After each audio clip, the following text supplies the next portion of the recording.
जाता है। क्या गुरु माने गुरुत्व आकर्षण जिसमें हो। क्या जिसे कहते हैं ना माता गुरु है। तो धरणी है माता गुरु, उसका बच्चा कौन? उस धरणी माता का अव्वल नंबर बच्चा कौन? चंद्रमा है ना। तो वो चंद्रमा किसके आकर्षण में रहता है? सूर्य के आकर्षण में रहना चाहिए। सूर्य ज्यादा पावरफुल है, ज्यादा बड़ा है। सारे ग्रह उपग्रह, ये जो सितारे हैं वो सब सूर्य के आसपास घूमते हैं, लेकिन चंद्रमा है, चंद्रमा पृथ्वी का चक्कर लगाता है। क्यों? क्योंकि पृथ्वी में आकर्षण शक्ति ज्यादा है। तो सबसे बड़ा गुरु कौन हुआ चंद्रमा के लिए? है चंद्रमा के लिए सबसे बड़ा गुरु हुआ पृथ्वी, धरणी माता।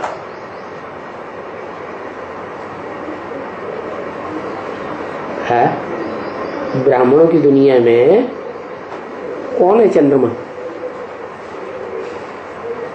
है दादा लेखराज ब्रह्मा है। वो सूर्य को पहचानता है, ज्ञान सूर्य बाप को पहचानता है, या धरणी रूपी माताओं के चक्कर काटता रहता है? किससे प्रभावित होता है? सूर्य से प्रभावित नहीं होता। क्या ज्ञान सूर्य बाप के सामने तो टकराता रहता है, बात मानता ही नहीं। क्या पहचान ही नहीं पाता, मानेगा कहां से? तो किसके आकर्षण में रहता है? धरणी माता के आकर्षण। माता जी फटाफट लिख देती, धरणी माता के आकर्षण में रहता है। मना धरणी सूर्य के चक्कर काटती है। क्या धरणी माता से ज्यादा भारी कौन है? सूर्य। तो धरणी माता ज्ञान सूर्य बाप का चक्कर काटती है, लेकिन चंद्रमा धरणी माता का चक्कर काटेगा। धरणी माता भले भले चक्कर काटती जाती सूरज का, लेकिन वो धरणी को नहीं छोड़ता। क्या धरणी चक्कर काटती है तो उसके साथ वो भी चक्कर काटता रहता है। उसे पता ही नहीं चलता मैं किसका चक्कर काट रहा हूं। क्या चंद्रमा को पता चलता है मैं किसका चक्कर काट रहा हूं? नहीं, धरणी का चक्कर काटता है, क्योंकि धरणी में गुरुत्व आकर्षण शक्ति ज्यादा है। तो उनको कोई गुरु नहीं कहेंगे। किनको? धर्मपिताओं को। दूसरे जो धर्मपिताएं हैं उनको गुरु नहीं कहेंगे। इसलिए गाते हैं गुरु ब्रह्मा गुरु विष्णु गुरुर्देवो महेश्वर है, गुरु साक्षात परम ब्रह्म। अच्छा, बड़े से बड़ा गुरु हो गया परम ब्रह्म। माना जो ज्ञान चंद्रमा ब्रह्मा है वो भी गुरु है या नहीं है? है गुरु है। क्या सबका गुरु है? नहीं। किसका गुरु है? जो रात में निकलने वाले सितारे, ज्ञान सितारे हैं, उनका गुरु है। रा का पति कहा जाता है। बाकी जो दिन के सितारे हैं वो थोड़े ही उसको अपना गुरु मानते हैं। मानते हैं? नहीं मानते। तो देखो बताया, वो जो धर्म पिताएं हैं उनको गुरु नहीं कहा जा सकता। क्यों? क्योंकि उनमें इतनी आकर्षण शक्ति नहीं है जितनी आकर्षण शक्ति परम ब्रह्म में है, और नंबरवार ब्रह्मा नामधारियों में। क्या जो भी ब्रह्मा नामधारी माताएं हैं वो नंबरवार हैं कि एक जैसी हैं? नंबरवार। तो ब्रह्मा नामधारियों को तो गुरु कहा जा सकता है, उनमें भी बड़े से बड़ा गुरु हुआ परम ब्रह्म। क्यों? शिव क्यों नहीं?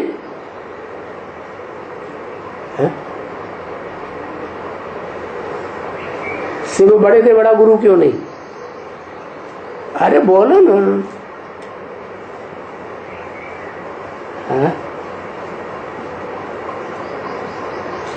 हाँ, क्योंकि सदगुरु मिला दलाल, साकार में ही सदगुरु होता है, गुरु होता है। क्या गुरुत्व आकर्षण शक्ति कब होगी? जब साकार में होगा तो गुरुत्व आकर्षण शक्ति होगी। साकार में तो है ही नहीं, बिंदी, तो आकर्षण करेगा? है? अच्छा, आकर्षण नहीं करेगा। तो शंकर का नाम उसके साथ कैसे जुड़ा हुआ है?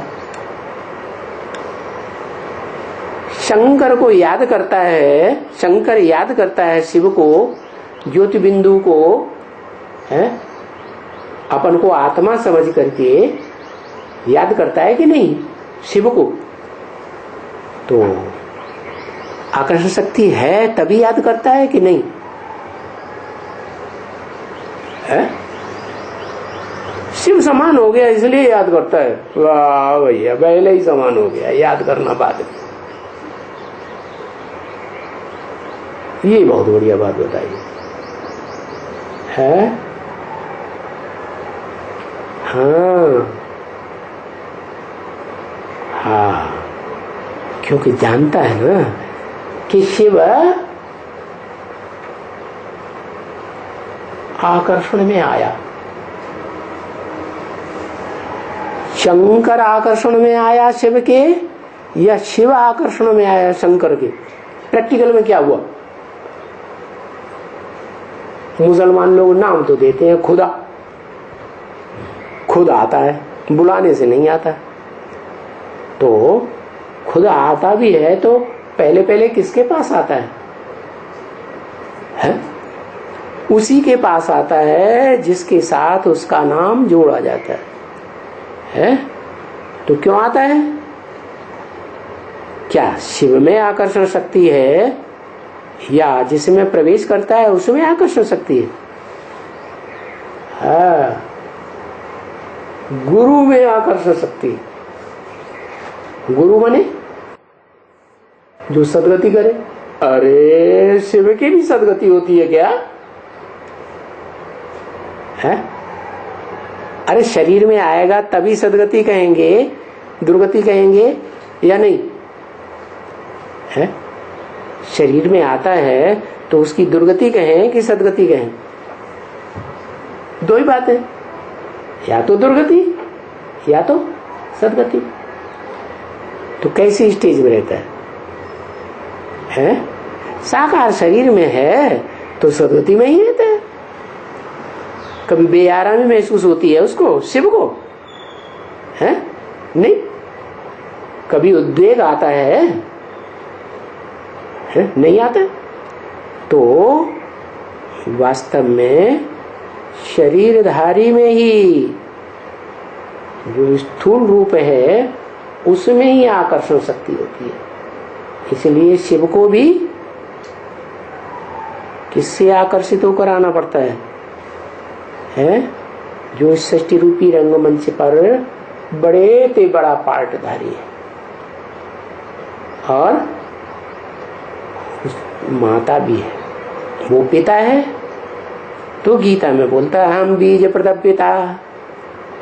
मैं बीज डालने के लिए ज्ञान का किस में आता हूं? है माता दाता पितामह। कौन है माता दाता पितामह? है पितामह भी है, माता भी है, पिता भी है, सब कुछ उसमें आता है। तो गुरु कोई को भी नहीं कहा जाता, सिवाय एक के।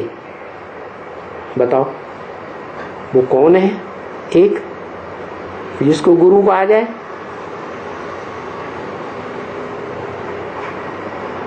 वो एक कौन है जिसको गुरु कहा जाए? बाकी उसके मुकाबले उतनी आकर्षण शक्ति और किसी में नहीं।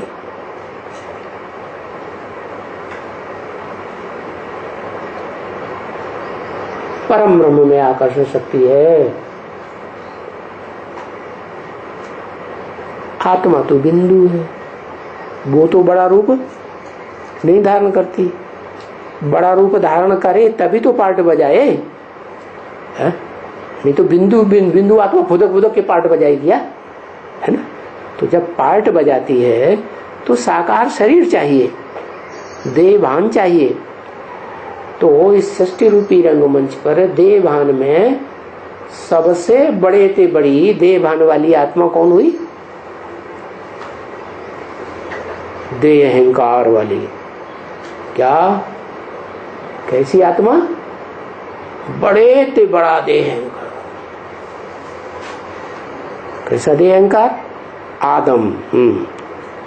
सृष्टि के अंत में वो आदम वाली आत्मा भी जन्म लेते हुए जब इस सृष्टि रूपी रंगमंच पर होती है तो बड़े ते बड़ा आदमी।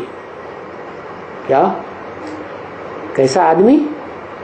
ऐसा बड़ा आदमी जिसमें इस दुनिया की ऊंची सी ऊंची रूह सुप्रीम सोल प्रवेश करती है। तो वो हो गया सदगुरु। उसको कहेंगे सदगति। क्या? सबका सदगति दाता कौन कहा जाता है? सबका सदगति दाता राम। किसी और का नाम लेते हैं? कभी कहते हैं सबका सदगति दाता कृष्ण है, सबका सदगति दाता लक्ष्मी? नहीं कहते ना, एक को कहते हैं सदगुरु।